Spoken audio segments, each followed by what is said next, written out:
उल्लासनगर शहर वासियों के लिए महानगर पालिका द्वारा एक बार फिर अभय योजना लाकर बकाया संपत्ति कर के ब्याज में 100% छूट देने का आह्वान किया गया है।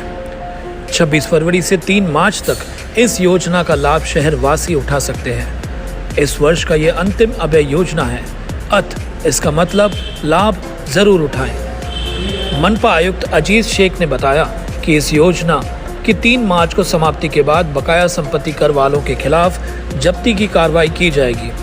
इसीलिए समय पर अपना बकाया संपत्ति कर भरें और योजना का लाभ लें।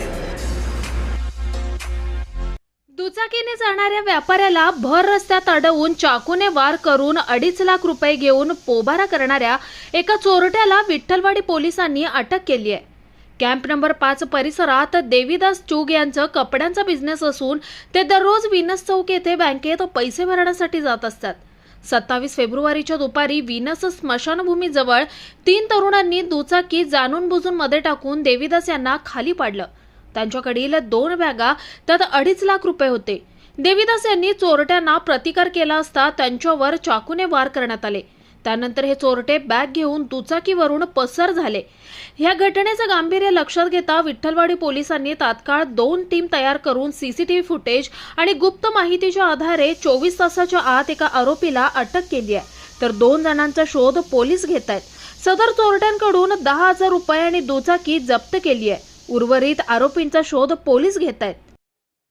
विठ्ठलवाडी पोलीस स्टेशनच्या हद्दीमध्ये दिनांक 27 फेब्रुवारी 2024 रोजी भर दुपारी एक व्यापारी आपल्या राहत्या घरून त्यांच्या दुकानावरती ऍक्टिव्हा स्कूटीवरती चालले होते। सोबत त्यांनी दुकानात व्यापाऱ्यांना देण्यासाठी लागणारी रोख रक्कम जवळपास 2.5 लाख रुपये घेऊन चालले होते। काही महत्वाचे कागदपत्र होते आणि त्याच्यावरती पाळत ठेवून आपल्या 3 गुन्हेगारांनी समोरून ऍक्टिव्हावरती दबाव धरून बसले होते स्मशानभूमीच्या भिंतीच्या आडोशाला। आणि जसे ते व्यापारी त्यांच्या टप्प्यात नजरेत आले तसे त्यांनी स्वतःचे ऍक्टिव्हा व्यापाऱ्याच्या ऍक्टिव्हाला आडवी घालून त्यांचा बॅलन्स गेला त्यामुळे आणि ते व्यापारी खाली पडले। त्याचा फायदा घेऊन त्याच्यातील 2 गुन्हेगारांनी लागलीच त्यांची जी ऍक्टिव्हाला लागलेले 2 बॅगा होत्या पैशाच्या सहित घेऊन पळून जाऊ लागले। त्याला प्रतिकार केला त्यांनी, तर त्याच्यासाठी त्यांनी त्याच्या स्वतःकडील चाकू गुन्हेगारांनी त्यांच्या हातावरती वार केला फिर्यादीच्या आणि घेऊन मदतीला लोक सुद्धा धावून आली होती। त्यांना सुद्धा चाकूचा दाग दाखवून पळून गेलेलं आहे। त्यानंतर सदरचे व्यापारी आपल्या पोलीस स्टेशनला तक्रार देण्यात आली। आपण लागलीच घटनेचं गांभीर्य आणि आपल्या उल्हासनगर परिसरात असलेले बहुतांश व्यापारी यांच्या मनामध्ये एक सपोर्टिव्ह वातावरण म्हणजे त्यांना भीती न वाटून त्यांच्या मनातील भीती दूर झाली पाहिजे आणि पोलिसांविषयी त्यांच्या मनात चांगली सकारात्मक बाजू आली पाहिजे या दृष्टीने आपण तात्काळ गंभीर गुन्हा दाखल केलेला आहे। 394, 506 पार्ट 2, 341 यासारखे गंभीर कलमे सुद्धा लावलेले आहेत। सदर आरोपी ज्या ठिकाणी बसले होते त्यांना कसं माहिती होतं की व्यक्तीकडे पैसे आहेत आणि त्याला पण सांगितलं होतं? हे एकंदरीत पाळत ठेवल्याचा प्रकार आहे। यांनी यापूर्वी 8-10 दिवसापासून तरी मिनिमम त्या गोष्टीवर पाळत ठेवली असणार। हे व्यापारी येतात कुठून, कोणत्या दुकानात जातात, हा सगळा त्यांनी गुन्हेगारांना अभ्यास केलेला दिसत आहे प्रथमदर्शनी। या घटनेचं गांभीर्य दाखवून करून आपण गुन्हा नोंद करायला लागलीच मी माझे डीबी पथक कामाला लावले, 2 पथकं तयार केली।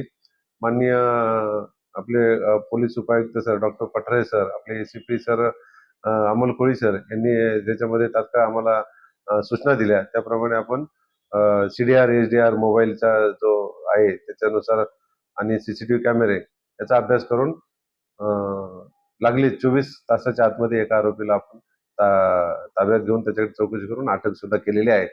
कोर्टाकडे तजुद्दीन माहीगिरी असं त्याचं नाव आहे। त्याला कोर्टापुढे हजर केलं असं 2 तारीखपर्यंत पोलीस कस्टडी भेटलेली आहे।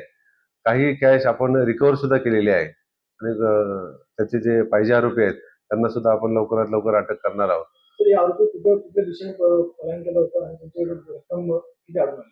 हे प्राथमिक तपासात दिसत आहे की हे अंबरनाथचा CNG पंप आहे या दिशेने ते पळून गेलेले होते। आता जो आरोपी आपल्याला भेटलेला आहे त्याच्याकडून आपण मोटरसायकल आणि 10,000 रुपये रिकव्हर केलेला आहे आणि आपण इतर सुद्धा मालमत्ता आणि इतर आरोपींना सुद्धा लवकरच अटक करू. आणि या आपल्या सोशल मीडिया आणि न्यूज चॅनल तर्फे मी आपल्या उल्हासनगरच्या सर्व व्यापारी वर्ग आणि जनतेसुद्धा आवाहन करतो की आपण सतर्क राहिलं पाहिजे, दक्ष राहिलं पाहिजे. एवढी रक्कम घेऊन जाताना सुद्धा आपण काळजी घेतली पाहिजे. आणि त्या उपर जर असे दुर्दैवी घटना घडतात तर त्यावेळेस तुम्ही नक्कीच पोलिसांना कोणतेही आडेवेडे किंवा भीती न बाळगता पुढे येऊन तक्रार नोंद करा, जेणेकरून आम्ही या गुन्हेगारांवरती योग्य ती ऍक्शन घेणं आम्हाला पण सोयीस्कर होईल आणि त्यांचा नक्कीच आपण जेरबंद करू, त्यांच्यावर जरब ठेवू. आकाशाने स्वानंद मीडिया विठ्ठलवाडी. ताज्या घडामोडींसाठी स्वानंद न्यूजला सबस्क्राईब करा आणि बेल आयकॉनवर क्लिक करा.